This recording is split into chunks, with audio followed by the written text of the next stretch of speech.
फिर आप लीजिए जितनी सपोर्ट क्लासेस लेनी है, 100% गारंटी है मैडम, अब कभी आपको सपोर्ट की जरूरत नहीं पड़ेगी। Okay sir. नहीं तो 4 साल बाद आज मैं तो मतलब जिंदगी खराब हो जाती मेरी लोगों को सपोर्ट क्लास देते देते। जैसे किसी और का फ्लोर किसी और की सीलिंग बन सकती है, वैसे ही हमारे फील्ड में किसी और की मेहनत किसी और की जॉब बन सकती है। ठीक है, मेन चीज आपकी थी कि किचन का आपको टॉप से एंगल दिखाना है, तो वो पॉसिबल नहीं हो रहा आपसे। तो उसमें बेसिकली क्या है कि अभी ये जो आपको पूरा इंटरफेस दिखाई दे रहा है, इतना बड़ा हमारा ये जितना सिलेक्शन बना है, ये पूरा हमारा क्या है, वर्क एरिया। अभी आप देखोगे तो ये पूरा एरिया दिखाई दे रहा है, आपको लग रहा है ऐसा, लेकिन एक्चुअल में ये नहीं होता है। ये बेसिकली हमारी सेफ फ्रेम होती है, शिफ्ट एफ से हम उसे हाँ ऑन, सर। है ना, ऑन कर पाते हैं। ये आ गई सेफ फ्रेम, ठीक है। इससे हम ऑन हम्म। करते हैं तब हमें एग्जैक्टली पता चलता है कि रेंडर होगा क्या। ठीक है, अब इस फ्रेम में आपको अपने पर्सपेक्टिव व्यू पोर्ट को सेट करना है। मैंने पहले कैमरा नहीं लगाया, ठीक है। हम कहाँ हैं, पर्सपेक्टिव व्यू पोर्ट में। ठीक है, इस पर्सपेक्टिव व्यू पोर्ट में ही हम क्या कर रहे हैं, इसको सेट कर रहे हैं। व्यू पोर्ट को रोटेट करना आपको आता ही है, जूम करना भी यस। आपको आता है। अब यहाँ मैं इसे सेट कर रहा हूँ। अब देखिए आपका व्यू पोर्ट, आपका ऑब्जेक्ट परेशान कर रहा है थोड़ा सा व्यू पोर्ट हैंडलिंग में। ठीक है, या तो पोजीशन सही नहीं होगी तो इस वजह से होगा। अगर मुझे टॉप से दिखाना है करीब इस तरीके से, ठीक है, तो मैंने पहले अपने पर्सपेक्टिव को इस तरीके से सेट कर लिया, या मुझे लगता है ये एंगल दिखाना ज़्यादा बेटर रहेगा। ठीक है, काउंटर वगैरह दिख जाएंगे, है ना, वॉशिंग एरिया भी दिख जाएगा। ये आई थिंक ठीक है, एकदम टॉप से भी कोई समझदारी नहीं है, ये एंगल मेरे को ठीक लग रहा है। तो ये मैंने लगभग लगभग सेट कर दिया पर्सपेक्टिव में। अब मुझे यहाँ ये जो कैमरा ऑप्शन है, डायरेक्ट हमारे व्यू पोर्ट से कैमरा लग जाता है। ठीक है, ठीक है, तो यहाँ मुझे सिंपली क्लिक करना है। जैसे मैं क्लिक करूँगा ये मेरा व्यू पोर्ट पर अब क्या हो गया, कैमरा ऑटोमेटिक लग गया। कुछ भी नहीं किया, बस इस कमांड पर सिंगल क्लिक किया, जो आपका एक्टिव व्यू पोर्ट था वो अब आपका क्या बन चुका है, कैमरा। अब आप पी प्रेस करेंगे तो पर्सपेक्टिव में वापस आ जाएंगे, तो आपको दिख जाएगा, ये देखो कैमरा तो लग गया एकदम परफेक्ट, सही जगह, कहीं कोई दिक्कत नहीं। कैमरा व्यू से आप देखो एकदम सही दिखाई दे रहा है। ठीक है, अब सेम चीज मैंने पर्सपेक्टिव प्रेस किया, अब मुझे अंदर जाना है, पर्सपेक्टिव ले लिया, मुझे चाहिए कि सॉरी, इस एक ऑब्जेक्ट को पकड़ा, Z प्रेस किया तो मैं जूम हो गया उसकी तरफ। अब मुझे चाहिए कि मैं ये कैमरा लगा दूं, ठीक है, ये एंगल का कैमरा, ठीक है, यहां से। सर अगर विंडो से लगाएंगे तो पूरा किचन आएगा ना, बाहर हाँ, से, विंडो के बाहर। तो विंडो के बाहर से फिर क्या है, आप स्ट्रेट में लगाइए। ठीक है, स्ट्रेट में क्या है, जैसे मैंने ये रखा, ठीक है, पोजीशन रखी ये और कैमरे पे क्लिक कर दिया, तो यहाँ अब मेरा क्या है, कैमरा लग गया। अब अगर मैं इसे पर्सपेक्टिव में देखूं तो बेसिकली ये कहाँ लगा हुआ है, तो आइसोलेट हो गया होगा, हाइड ऑल एंड, ठीक है, ये रहा। ठीक है, अब बेसिकली ये परफेक्टली सेट हुआ है। लेकिन अभी प्रॉब्लम क्या है, मैं वापस सी करके देखता हूँ, कैमरा एरिया बहुत छोटा छोटा सा कंजस्टेड आ रहा है, तो मैं कैमरे के या मॉडिफाई पैनल में जाता हूँ और यहाँ पे मेरी जो फिल्म गेट है, ठीक है, मैं फोकल लेंथ चेंज करूँगा। ये focal length, field of view नहीं ले रहा मैं, फोकल लेंथ ले रहा हूँ। नॉर्मली जितनी हम लो फोकल लेंथ करते जाएंगे उतना एरिया वाइड होता जाएगा, स्ट्रेच हमें ज़्यादा दिखाई देगा। तो हमने इसे 20 mm का कैमरा ले लिया और अब हमने हल्का सा जूम किया, तो अब देखो वाइड दिखाई देने लग गया। पहले आपको काउंटर क्या थोड़ा छोटा दिख रहा था, अब आपको बड़ा दिखने लग गया। ठीक है, जितना आप हाई mm, ज़्यादा वैल्यू, ज़्यादा mm का कैमरा यूज़ करेंगे उतना क्या होगा, ये एकदम स्ट्रेट और एकदम परफेक्ट दिखाई देगा, मतलब स्ट्रेच और डिस्टॉर्शन नहीं दिखाई देगा। जैसे फिश आई एंगल होता है ना, कई बार हम देखते हैं कि चीज खिंची खिंची सी दिखाई देती है, वो बेसिकली होता है लो mm कैमरे की वजह से। पर जब स्पेस छोटा होता है तो हमें मजबूरी में थोड़ा सा लेंथ को कम करना ही पड़ता है, तो ये हमने कर लिया 20 mm कैमरा। ठीक है, तो एक ही हमारा नीचे से हो गया, एक हमारा टॉप से हो गया। क्लियर? ओके अब एक और चीज सर, अभी होती है देखो कैमरे इसमें में, एक और चीज होती है कैमरे में, वो भी बता देता हूँ। अब बेसिकली क्या है कि प्रॉब्लम है कि हमें दिखाना बेसिकली ये आपकी फाइल में और क्या है। देखो आपका सीन तो यहाँ है, अब इसके अलावा आपकी फाइल में कुछ पड़ा है, इसलिए ये इधर छोटा सा होके चिपक जाता है, राइट? तो हम मैंने डिलीट तो किया सारे आपको भेजने के पहले। अच्छा, ये लेकर मैं कंट्रोल आई कर देता हूँ तो इन्वर्स सिलेक्शन हो जाएगा और डिलीट मार देता हूँ। ओके ठीक है, अब ये लाइट दूर है, इसको नजदीक ले आते हैं। अब सही हो गया, परफेक्ट। इधर क्या है, ये एक अलग ऑब्जेक्ट पड़ा है, इसे हम डिलीट कर देते हैं। अब एकदम आ गया सही। ठीक है, अब मैं कह रहा था एक और चीज हम क्या कर सकते हैं, एक और चीज हम कर सकते हैं। ये कैमरा टॉप से है और ये विंडो से है।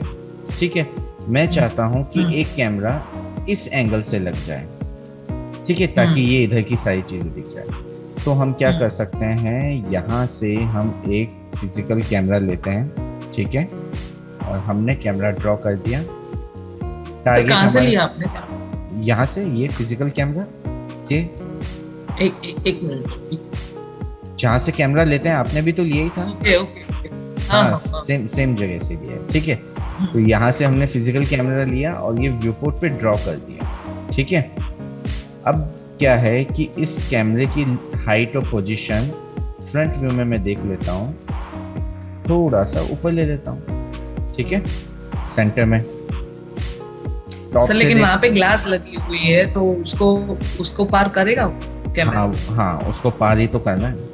ठीक है, तो बेसिकली अब हमने कैमरा लिया है, अब ये वॉल के बाहर है, अब हमें उसे पार करना है कि व्यू जो क्रिएट हो वो यहाँ से हो, अंदर से हो, व्यू बाहर से क्रिएट नहीं चाहिए हमें। ठीक है, तो इस कैमरे में हमारे पास, आप मॉडिफाई में जाएंगे कैमरे की प्रॉपर्टीज में, तो नीचे आपको ऑप्शन मिलता है जिसे हम कहते हैं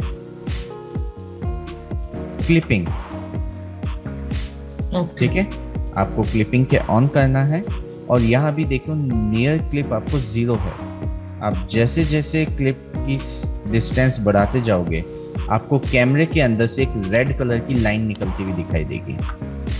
ये अब कह रहा है कि कैमरा कहीं पे भी हो, आपका व्यू कहाँ से स्टार्ट होगा, जहां से ये रेड लाइन है। ठीक है, तो अब हमने देखा व्यू पोर्ट पे शिफ्ट F दिख रहा है हमें, और है ना, ये कैमरा है हमारा। ठीक है, इसे मैं 2 व्यू पोर्ट कर देता हूँ, जो मैं नॉर्मली करता हूँ कई बार। व्यू पोर्ट कॉन्फ़िगरेशन मतलब लेआउट में 2 ले लेता हूँ, एक कैमरा व्यू पोर्ट और एक पर्सपेक्टिव व्यू पोर्ट, ताकि काम भी कर सकूं मैं। ठीक है, ये रहा पर्सपेक्टिव,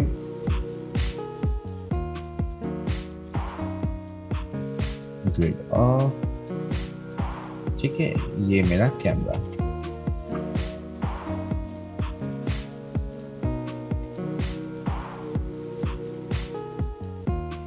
ये आ गया मैं ऑब्जेक्ट के नियर बाय F3।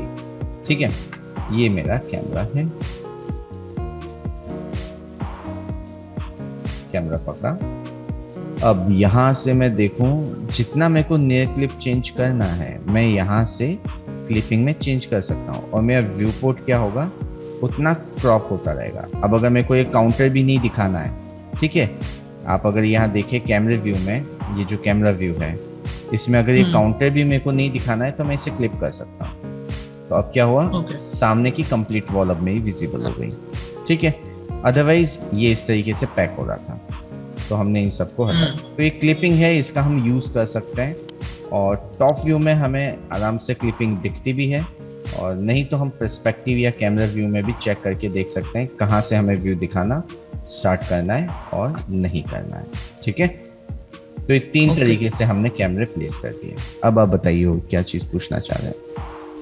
हाँ सर, देखो मटेरियल देखो सर, उसमें जो माइक्रोवेव है और फ्रिज पूरा ब्लैक आया था, तो उसके ऊपर दूसरा मटेरियल होगा ना, इस वजह से वीरे मटेरियल लगाना नहीं होगा।